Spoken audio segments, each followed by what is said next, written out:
कभी कभी बिल्कुल वेस्ट चीज़ों में से भी इतनी काम की चीज़ें बन जाती हैं और उनको बना कर के एक अलग से ही खुशी होती है कि हाँ, हमने ये एक बड़ी काम की चीज़ बना ली। जैसे कि मैंने बनाया है ये बैग, काफ़ी अच्छी कैपेसिटी का है और वाटरप्रूफ ये बैग तैयार हुआ है और इसके दोनों साइड पे मैंने पॉकेट्स दी हैं। तो काफ़ी अच्छा बैग ये हमारा तैयार हो गया है और बिल्कुल रेडीमेड स्टाइल में ये बैग तैयार हुआ है और देखने में लग रहा है कि काफ़ी कठिन तरीके से इसे बनाया गया होगा, लेकिन यकीन नहीं होगा कि आपको इतने आसान तरीके से मैंने इसे बनाया है।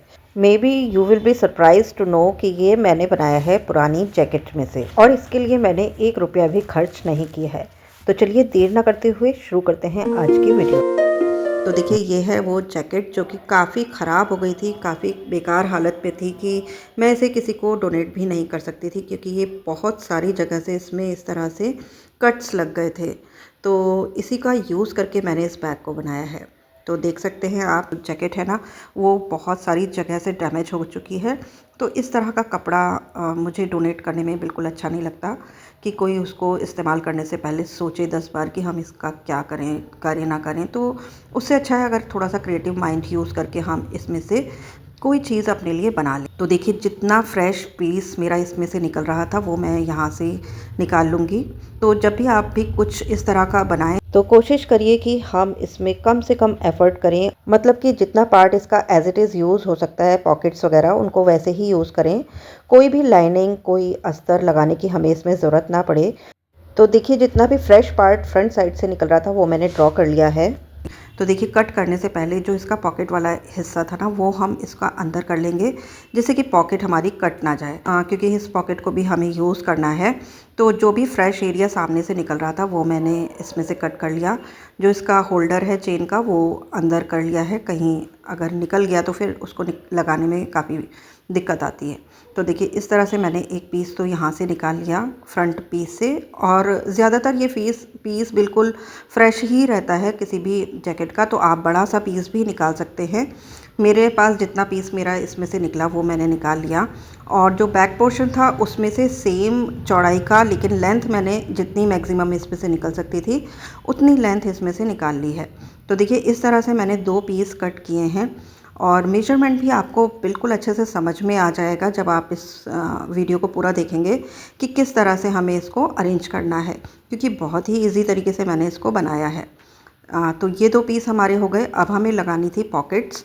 तो पॉकेट्स के लिए जो फ्रंट पोर्शन पे 2 पॉकेट्स दी होती हैं, उनमें से एक तो ख़राब थी उसकी चेन, तो उसको मैंने यूज़ नहीं किया। और देखिए, एक इसके स्लीव्स पे भी पॉकेट दी गई थी, तो काफ़ी अच्छी गहरी पॉकेट थी, तो मैंने सोचा इसी को यूज़ कर लेते हैं। और स्लीव्स पे भी एक कट लगा हुआ था, तो उसे बचाते हुए मैंने इस तरह से पॉकेट का जो पार्ट था वो ड्रॉ कर लिया। और अब हम इसकी कटिंग कर लेंगे। तो इसी तरह से आपको भी ध्यान देना है, जब भी आप कोई पुरानी चीज़ में से बना रहे हैं, जहाँ से भी आपको फ्रेश पार्ट मिले आप वो यूज़ कर सकते हैं। तो देखिए, कुछ इस तरह से हमारी पॉकेट इसमें से निकल जाएगी, ये वाली। तो इसका जो अस्तर है उसको बिल्कुल अच्छे से सेट कर लेना है, क्योंकि अगर ये कटिंग हो गई अस्तर की गलती से भी तो फिर बहुत दिक्कत हो जाएगी। तो देखिए, एक पॉकेट हमारी यहाँ से बन गई और एक फ्रंट पॉकेट सही थी, तो मैंने एक पॉकेट वहाँ से निकाल ली है। तो 2 पॉकेट्स के साथ 2 मेन इसके पार्ट थे। तो देखिए, जितने भी पीसेस हमें चाहिए थे उनके साइड साइड से मैंने स्टिच लगा ली है, जिससे कि जो भी इसका अस्तर, लाइनिंग वगैरह था ना, वो अच्छे से इस पे सेट हो जाए। तो देखिए, जो चेन वाला पार्ट है उसको मैंने इस तरह से हाफ करके एक मार्क कर लिया है, क्योंकि इसमें हमें लगानी थी स्टेप्स पकड़ने के लिए। तो 3-3 इंच का गैप लिया सेंटर से दोनों तरफ, और यहाँ पर हम अटैच कर देंगे इन स्टेप्स को। स्टेप्स के लिए आप किसी भी कपड़े को की बद्दी बना सकते हैं और यहाँ पर अटैच कर सकते हैं। मेरे पास ये स्टेप्स रखी हुई थी, तो मैंने यहाँ पर अटैच कर ली हैं।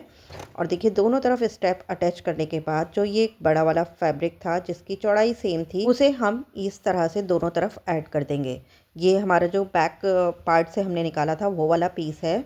तो देखिए, इस तरह से दोनों को हम कपड़ों को इस तरह से दोनों साइड पे अटैच करेंगे।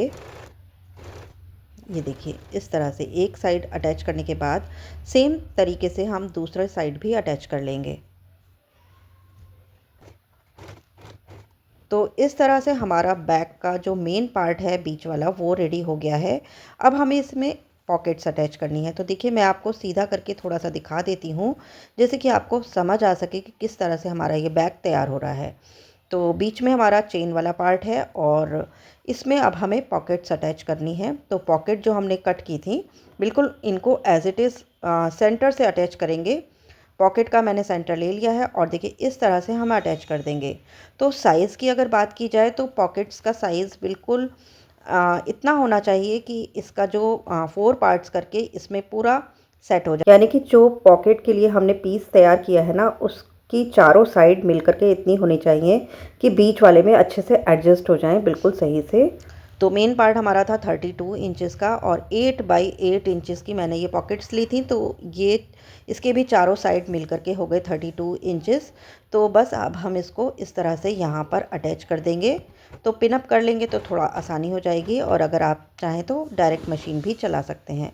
तो देखिए बिल्कुल चारों तरफ बस इसके एक रुमाल की तरीके से आप इसको अटैच कर दीजिए। साइड्स जब बिल्कुल बराबर होंगी ना तो बहुत ही आसानी से अटैच हो जाएंगी। ये देखिए इस तरह से हमारी पॉकेट वाला पार्ट एक तैयार हो गया। अब इसी तरह से हमें दूसरी पॉकेट भी अटैच करनी है, वो हमें दूसरी साइड पे अटैच करनी है। उसे भी हम सेम तरीके से अटैच करेंगे। तो मेजरमेंट आपको समझ में आ गया होगा कि पॉकेट का साइज़ होना चाहिए चारों साइड्स मिल कर के उतना जितना कि हमारा बीच वाला पार्ट है टोटल ना। तो क्योंकि हमें उसी के अंदर अटैच करना है तो सेम साइज़ होना चाहिए। बस इसी मेजरमेंट के अकॉर्डिंग आप तैयार कर लीजिए। बस हमारा बैग बिल्कुल अच्छे से तैयार हो गया है। देखा जाए तो सिर्फ 3 या 4 स्टिच इसमें लगाई हैं क्योंकि हमारी मेहनत बच गई। इसमें ना हमें चेन अटैच करनी पड़ी, ना हमें अस्तर अटैच करना पड़ा, ना ही कोई फ़ोम शीट अटैच करनी पड़ी। और काफ़ी मजबूत ये बैग तैयार हुआ है क्योंकि जैकेट का मटेरियल काफ़ी अच्छा था। और जैकेट में अभी काफ़ी सारा पार्ट बचा हुआ है कपड़े का, उसमें से मैं और भी 2-3 चीज़ें बना रही हूँ। वीडियो आपके साथ शेयर करूँगी, कमेंट करके ज़रूर बताइएगा कि ये वाली वीडियो आपको कैसी लगी है। और अगर आप चाहते हैं कि इससे बनी हुई जो और चीज़ें हैं वो भी मैं आपके साथ शेयर करूँ तो प्लीज़ एक कमेंट ज़रूर करिएगा। तो देखिए कितनी अच्छी कैपेसिटी वाला हमारा ये बैग तैयार हुआ है। इसको आप एज अ ट्रैवलिंग बैग भी यूज़ कर सकते हैं। अगर आपको 3 से 4 दिन के लिए कहीं जाना है तो इसमें आप काफ़ी सारे अपने कपड़े रख सकते हैं। मैंने यहाँ पर 7-8 जोड़ी कपड़े रख कर के देखे, इसमें बहुत ही आसानी से सारे कपड़े आ गए हैं। तो बहुत ही काम का मेरा तो ये बैग तैयार हुआ है। वाटरप्रूफ है और काफ़ी अच्छी कैपेसिटी वाला है। दोनों साइड इसमें पॉकेट्स भी मिल गई हैं और काफ़ी मजबूत ये बैग तैयार हुआ है। तो बस ये थी आज की वीडियो। कैसी लगी आपको ज़रूर बताइएगा। वीडियो का कोई भी पार्ट अच्छा लगा हो, कुछ भी इंफॉर्मेटिव लगा हो, कुछ भी आसान लगा हो तो एक कमेंट ज़रूर करिएगा। बहुत मोटिवेशन मिलता है इन कमेंट से आपके। तो बस फिर मिलेंगे एक नए और इंटरेस्टिंग ट्यूटोरियल के साथ नेक्स्ट वीडियो में। तब तक के लिए okay friends, bye bye and take care.